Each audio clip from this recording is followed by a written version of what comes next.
¿Qué sucede cuando la libertad se convierte en tiranía? Pues bien, la historia del poder occidental no comienza con la ley, sino con el delito legitimado. La piratería inglesa por allá en los siglos XVI y XVII fue el laboratorio donde se ensayó una verdad incómoda. El crimen, cuando sirve al Estado, deja de llamarse crimen.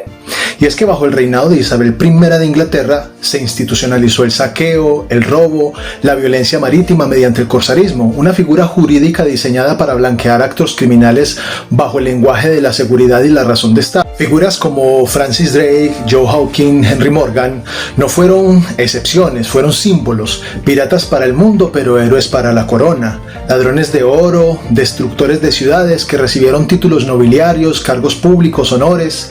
El mensaje fue claro. El delito no solo era tolerado, era premiado, siempre que debilitara al enemigo y fortaleciera el imperio. Este sistema no solo empobreció a España, reordenó la economía europea, trasladando el centro del poder hacia el norte y demostrando que el control de las rutas comerciales y la violencia económica eran armas más eficaces que los ejércitos. Inglaterra no ascendió por su propia virtud, sino por un saqueo organizado. Estados Unidos, el país de la libertad, nació denunciando estas prácticas. Cuando solamente eran 13 colonias se levantaron contra Inglaterra acusándola de tiranía, control del comercio, impuestos arbitrarios, uso del poder naval para someter, imposición de leyes sin representación. El discurso fundacional estadounidense se construyó sobre una verdad poderosa. Ningún pueblo debe someterse a un poder que usa la fuerza económica y militar para dominarlo. Pero la historia es cruelmente irónica. El Estado que nació combatiendo el imperialismo británico no lo destruyó, lo heredó. Y no solo lo heredó, sino que lo perfeccionó. Donde Inglaterra usó cañones y corsarios, Estados Unidos usa sanciones, tribunales, flotas y sistemas financieros. Donde antes se robaba oro, hoy se confiscan recursos energéticos. El método cambió, pero la lógica es idéntica. Y para nadie es un secreto que Estados Unidos se autoproclamó como el defensor de la libertad. Pero convirtió esa palabra en un arma retórica. La libertad dejó de ser un derecho y pasó a ser una excusa para intervenir, castigar y apropiarse. En este sentido, las incautaciones de barcos petroleros vinculados a Venezuela no deben verse como hechos aislados ni errores diplomáticos. Estos son actos deliberados de coerción económica ejecutados fuera de un conflicto armado formal, sin consenso internacional y bajo una legalidad impuesta unilateralmente. Esto no es diplomacia, no es justicia, no es orden internacional. Esto es piratería moderna. Y es que Estados Unidos actúa como un poder que intercepta mercancías ajenas, se apropia de ellas y decide quién puede comerciar y quién no, exactamente igual que los corsarios ingleses en el Caribe. La diferencia es que hoy quizás, y entre comillas, no hay abordajes sangrientos, hay resoluciones judiciales hechas a la medida, hay bloqueos financieros y amenazas veladas. Las consecuencias para América Latina pueden ser devastadoras. Se normaliza la vulnerabilidad del comercio regional, se castiga a pueblos enteros por decisiones políticas, se profundiza la dependencia estructural y se instala el miedo como un mecanismo de control económico.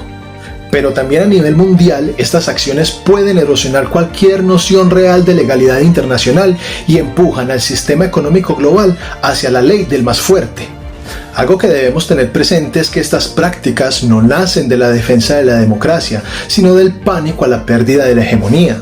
Estados Unidos ya no es el poder indiscutido del siglo XX y su respuesta no ha sido la cooperación sino la coerción.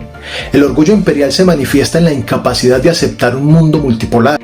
El país que se atribuyó el derecho de organizar el orden mundial ahora actúa como el propietario del sistema, castigando a quien desafía su autoridad. Esta no es la conducta de un garante del orden, sino la de un imperio en decadencia que recurre a métodos cada vez más agresivos para sostener su posición. Tengamos también en cuenta que llamar a estas acciones por su nombre no es una exageración.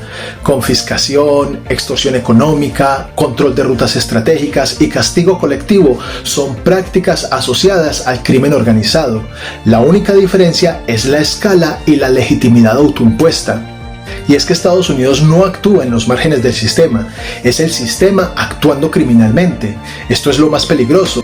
Cuando el delito se institucionaliza, cuando la violencia económica se normaliza y cuando el poder se disfraza de legalidad, la injusticia deja de parecer injusticia.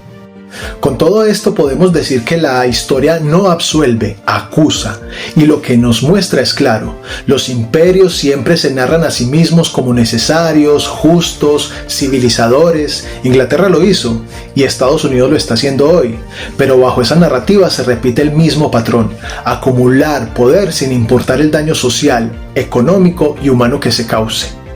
Es por esto que mirar el pasado nos permite entender que los liberadores de ayer son los tiranos de hoy, y que la libertad invocada desde el poder rara vez es libertad para todos. Comprender esto no es un ejercicio académico, es un acto político, porque solo reconociendo estas continuidades podemos dejar de ver los hechos actuales como inevitables y empezar a nombrarlos como lo que son: formas históricas de dominación recicladas para un nuevo siglo.